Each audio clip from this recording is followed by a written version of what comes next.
বই-রস চ্যানেলে আমরা আজকে শুরু করছি হুমায়ূন আহমেদ মিসির আলী সিরিজের উপন্যাস আমি এবং আমরা আজ ৮ম পর্ব। কি খাই আমি? ২ বেলায় ১ পোয়া চালের ভাতও খাই না। মাসে ৭ সের চালের ভাতও খাই না। ৭ সের চালের দাম কত? ধরেন ৯০। মাছ তরকারি ধরেন ৩০০, বেশি ধরলাম, এত খাই না।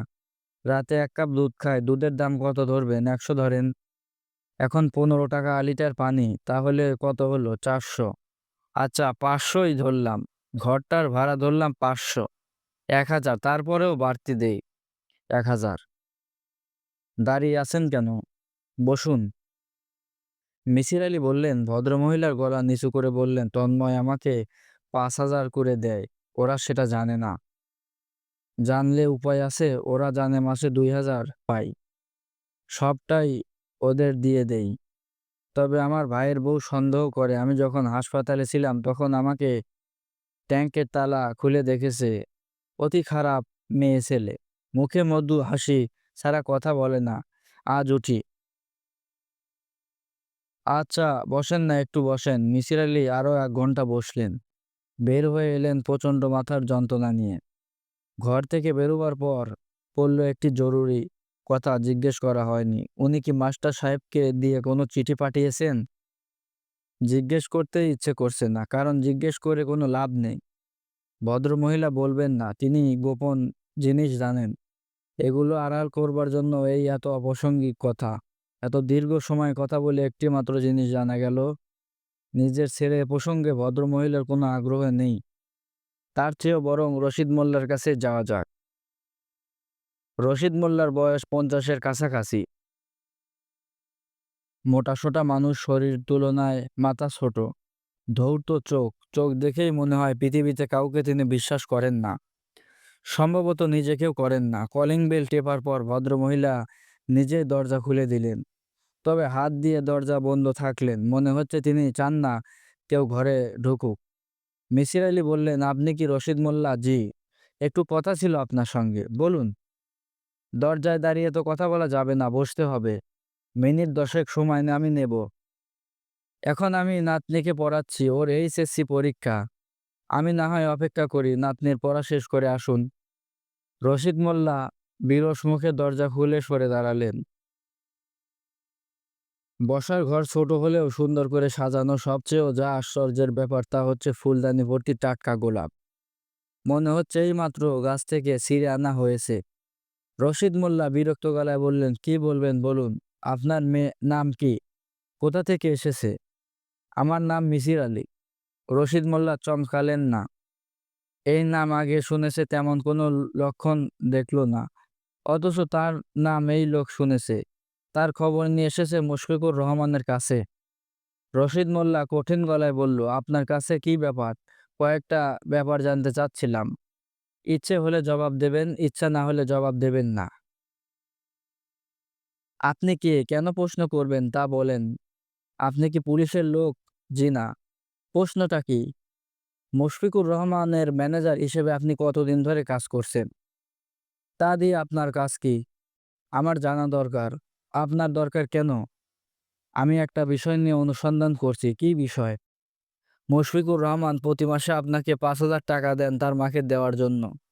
তার মা ২,০০০ টাকা রাখেন। আমার ধারণা বাকি ৩,০০০ টাকা তিনি জমা রাখেন আপনার কাছে। বছরে হয় ৩৬,০০০ টাকা। ১০ বছরে হবে ৩০ লক্ষ টাকা। আপনি কতদিন ধরে টাকা নিচ্ছেন? আপনাকে কে পাঠিয়েছে? কেউ পাঠায়নি। নিজেই এসেছি।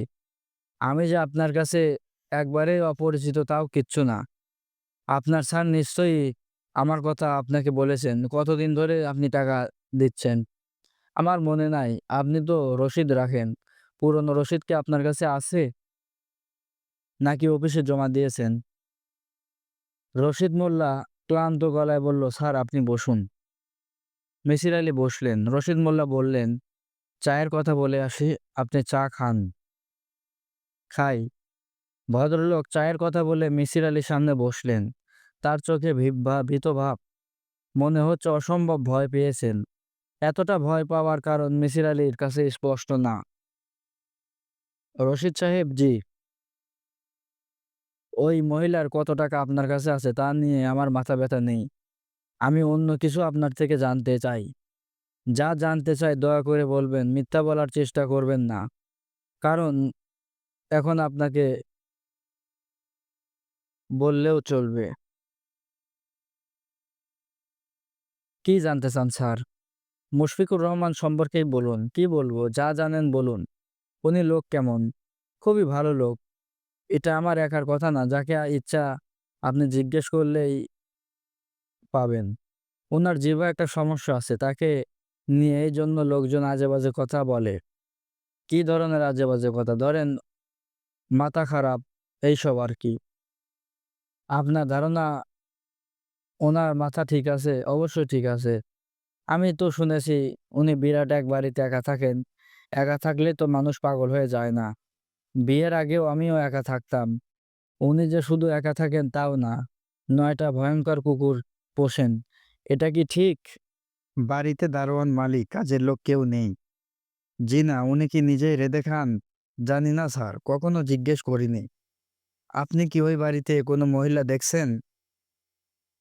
আমি ওই বাড়িতে কখনো যাইনি। মিসির আলি চুপচাপ আন্দাজে ঢিল ছুড়লেন। স্বাভাবিক গলায় বললেন, রূপবতী একটি মেয়ে যে মুশফিকুর রহমান সাহেবের কাছে মাঝে মধ্যে আসে তার নাম কি? রশিদ মোল্লা দৃঢ় গলায় বলল, ওনার কাছে কোনো মহিলা এখনো আসে না। স্যার আপনি কি নিশ্চিত? জি স্যার। মিসির আলি বললেন, আগের ম্যানেজার সাহেবের মেয়ের নাম কি? স্যার আমি জানি না। মেয়েটি দেখতে কেমন? ওনাকে কোনোদিন দেখি নাই। কি করে বলবো দেখতে কেমন? কোনোদিন দেখেননি? তাহলে মুশফিকুর রহমানের মাকে কি করে বলতেন খুবই সুন্দর মেয়ে? রশিদ মোল্লা হতভম্ব গলায় বলল, স্যার আপনি কি আইবি রয়ের লোক? মিসির আলি হাসলেন। হা না কিছু বললেন না। লক্ষ্য করলেন রশিদ মোল্লা তীব্র ভয়ে হয়ে গেছে। চা এসেছে। চায়ে চুমুক দিতে মুখ পুড়িয়ে ফেলছে। কিছুটা চা তার শার্টে পুড়ছে। আগের ম্যানেজার সাহেব কোথায় থাকেন আপনি জানেন? জি না স্যার জানি না। বিশ্বাস করুন জানি না। আমার কথা বিশ্বাস না করলে আমি কোরআন শরীফ হাতে নিয়ে বলতে পারি। আপনার কথা বিশ্বাস করছি। আপনি এত ভয় পাচ্ছেন কেন? ভয় পাচ্ছি না তো। কেন শুধু ভয় পাবো? আমি তো কোনো পাপ করলেই ভয় পেতাম। আমি তো কোনো পাপ করিনি। কোনো পাপ করেননি তাহলে ছোটখাটো পাপ করেছি। সে তো স্যার সবাই করে। মানুষ মাত্রই পাপ করে। মিসির আলি সিগারেট ধরাতে ধরাতে বললেন, মেয়েটার সঙ্গে শেষ কবে আপনার কথা হয়? রশিদ মোল্লা ভয়ংকর চমকে উঠে বলল, আমার সঙ্গে কোনো কথাই হয়নি। মিসির আলি কিছু বললেন না। নিঃশব্দে সিগারেট টানতে লাগলেন। রশিদ মোল্লা রীতিমতো ঘামতে শুরু করল। রশিদ সাহেব, জি স্যার। আপনার ভয়ের কোনো কারণ নেই। আপনি সত্য গোপন করে ভয়ের কারণ ঘটাতে পারেন। কি কথা হলো তার সঙ্গে? আমার সঙ্গে স্যার কোনো কথা হয়নি। একবার আমি ওনাকে দেখেছি, তাও বছরখানেক আগে। অফিসে আসলেন, পরিচয় দিলেন, আমি খাতির করে বসালাম। তখন লক্ষ্য করলাম খুবই সুন্দর মেয়ে। উনি বললেন, স্যারের সঙ্গে কথা বলতে এসেছেন। আমি বললাম, স্যারের সঙ্গে কথা হবে না। উনি কারো সঙ্গে কথা বলেন না। যা বলার আমাকেই বলতে হবে। উনি স্যারকে একটা চিঠি লিখলেন। স্যার চিঠি লিখে উনাকে ডেকে পাঠিয়েছেন। আমি এই কথা স্যারকে বললাম। স্যার খুবই অবাক হলেন। স্যার বললেন, চিঠিটা নিয়ে এসো, মেয়েটা বলো চলে যেতে। আপনি তাই করলেন, তাই করলাম। তবে মেয়ে স্যার চিঠি দিল না। চিঠি নিয়ে চলে গেল। খুবই কাঁদছিল। আমার স্যার এমন মায়া লাগলো। মিসির আলি উঠে দাঁড়ালেন। হালকা গলায় বললেন, উঠি। রশিদ মোল্লা তাকে বাড়ির গেট পর্যন্ত এগিয়ে নিতে এলেন। মিসির আলি বললেন, আমি আপনাকে আর কোনো প্রশ্ন করব না।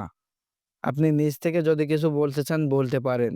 রশিদ মোল্লা প্রায় কাঁদো কাঁদো গলায় বলল, আমি আপনাকে যা বললাম এর বেশি আমি কিছুই জানি না, বিশ্বাস করুন। কোরআন শরীফ হাতে নিয়ে বলতে বললে আমি কোরআন শরীফ হাত দিয়ে বলবো। আপনি তাহলে আর কিছু বলতে চান না? জি না। আর একটা মাত্র প্রশ্ন, আপনার বসার ঘরে টাটকা গোলাপ ফুল দেখলাম। আপনার গাছের গোলাপ? জি স্যার। আমার মেয়ে টপ হয়েছে। গোলাপগুলোর নাম তাজমহল। স্যার দাঁড়ান, আপনার জন্য কয়েকটা ফুল নিয়ে আসি। মিসির আলি গোলাপের জন্য অপেক্ষা করতে লাগলেন।